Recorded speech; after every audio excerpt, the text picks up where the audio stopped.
Good evening, Cowboy Nation. Mike Fisher reporting from Frisco in the shadow of the star on a bunch of subjects as we get you ready for the weekend. So let me empty my mental notebook here. And let me start with Jalen Smith and Jerry Jones, two guys that I feel I can say with assurance that I know pretty well.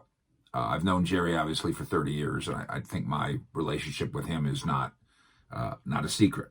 Jalen Smith, you may be familiar with. If you look here on my YouTube channel at Fish Sports, you'll find one or maybe two sit-downs, me and Jaylon just going and having coffee, just hanging out.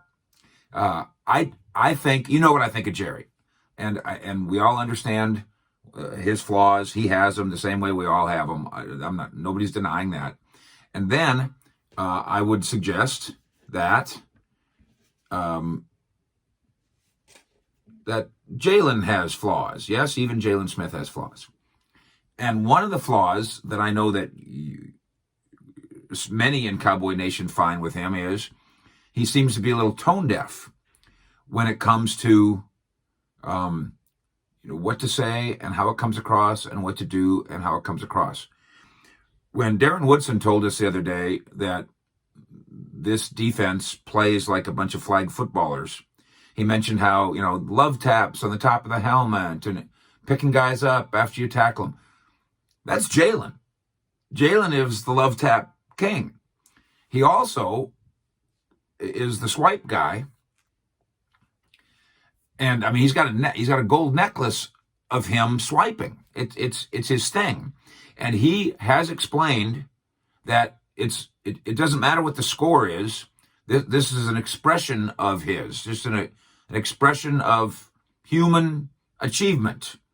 Has nothing to do with the score, but it looks like it does have to do with the score. You're behind 21-0, and you make a tackle at the line of scrimmage, and you do a celebratory swipe. Jalen's got to understand what the audience thinks of that. And I totally respect him being like, I don't care. It's for me. It means something for me. But the audience matters. The stockholder matters.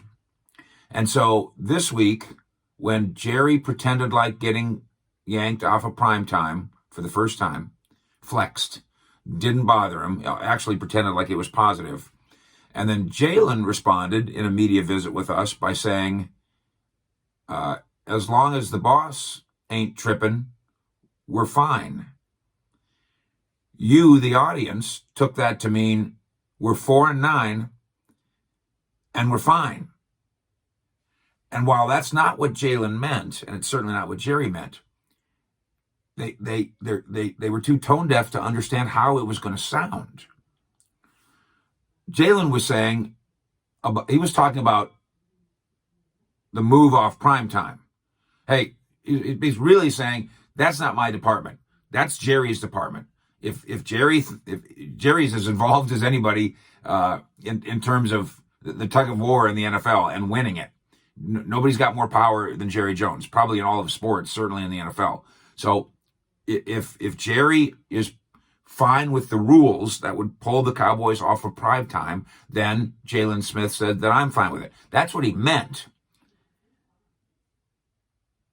But it came across as, I'm fine with 4-9. I think, I am going to say something to him. I think Jaylon needs to work on this because I am here to testify.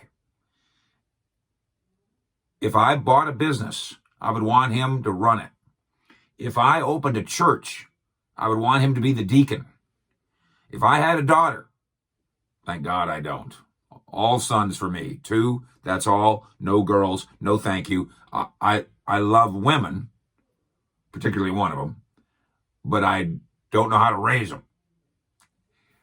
But if I had a daughter, Jalen Smith could date my daughter all day long. I just endorse him in every way as a person. But the tone deafness, I think, is getting in the way of his fan base's affection for him. And again, we've talked about the business side of all this, that he prides himself on being an entrepreneur and that sometimes the audience wonders, is that as important to you as football?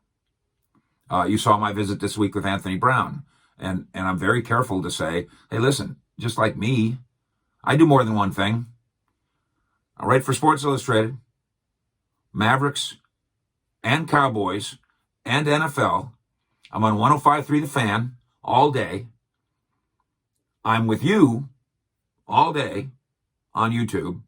I'm on Twitter and social media at Fish Sports. I'm running out of fingers.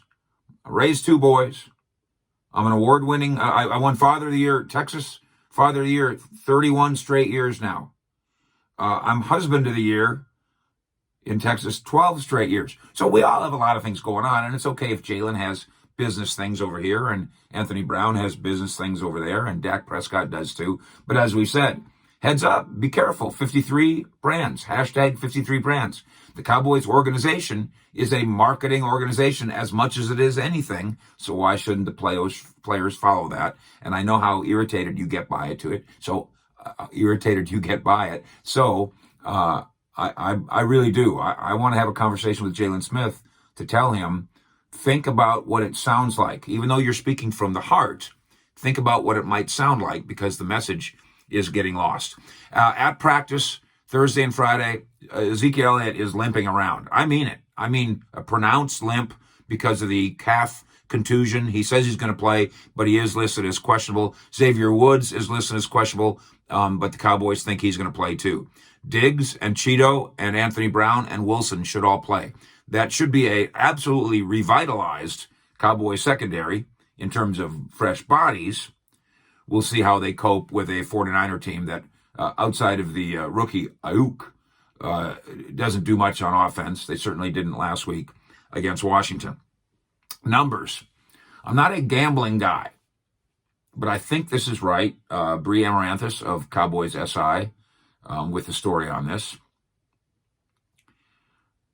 In the last 5 games, San Francisco is 1-4 against the spread. Blick. But I think in the Cowboys' last 7 home games, they're 1-6 against the spread. How can that be? How can that possibly be? The over-under on this game, I believe, is 45. San Francisco has not established that it can score. And the Cowboys, outside of the Bengals game, haven't established that they can score. So 45, let's see, 23 plus 20 would be 43, and I guess that means I'm taking the under. And no, I can't with any confidence say that the Cowboys are going to have the 23 and that the Niners are going to have the 20. Haven't we been fooled enough? And then one more number for you. And this is another fooler. Our man Richie Witt at CowboysSI.com came up with this one. Cowboys have won 3 games. And the game after they win, they lose. Obviously, all 3 times. More than that, in the 3 games after a win, they get outscored 117-57. How can that be? Now let's do that math, which I ain't good at. But 117 divided by 3 would be 38. 57 divided by 3 would be about 15, right? 16. They lose 38-16 the week after every time they win?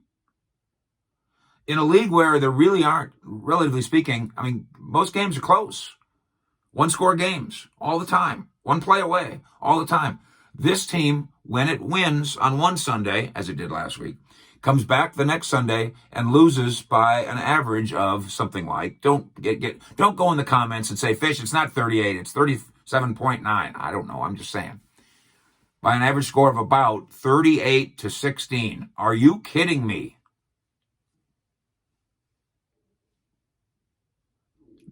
They lose by 20 points every week after the week they win? Is it possible that this team is so arrogant that they get fat and sassy after a win and think, okay, well, we got it now. Everything's fixed. Let's take it easy now. Does the coaching staff do that? Do the players do that? Certainly not on purpose. Do they do it unconsciously, subconsciously, accidentally? I'm afraid it's going to happen again. There's your hard numbers. There's your scoop from inside the Star. And there's my emotional defense of my two guys, Jerry and Jaylon. Thank you for subscribing. The Ezekiel Elliott bowling shoes are just a little bit away, as I see that we're nearing now 15. No, wait a minute. What are we up to? Or nearing 16,000 subscribers, I believe. And this has all happened so fast, and it's all so flattering. So please subscribe. I don't know how I screwed up on because there's like 200,000 people now that have seen the Jimmy Skip video. And why didn't you guys join? What didn't you love? But join on up and be part of our clubhouse. We will take you through the weekend, of course. Then we'll be at AT&T Stadium. Not very many media people are going to be allowed in that building that day. We will be there as always, and we will follow reports and talk to you as we go. Also, obviously, the same on 105.3 The Fan, where we're on the official pregame show and postgame show, and then, as always, on CowboysSI.com. Last month on CowboysSI.com, 3 million readers. It is the most successful endeavor, readership-wise, in the history of Sports Illustrated online. There's never been anything quite like it, and that's thanks to you. By the way, the Mavericks, this month, first half of this month, 400,000 Mavericks fans. That's amazing. We may get to 1 million Mavericks fans reading DallasBasketball.com this month and hanging out with us here as well. So thank you for all that, and thank you for spreading the word and subscribing. Fish out.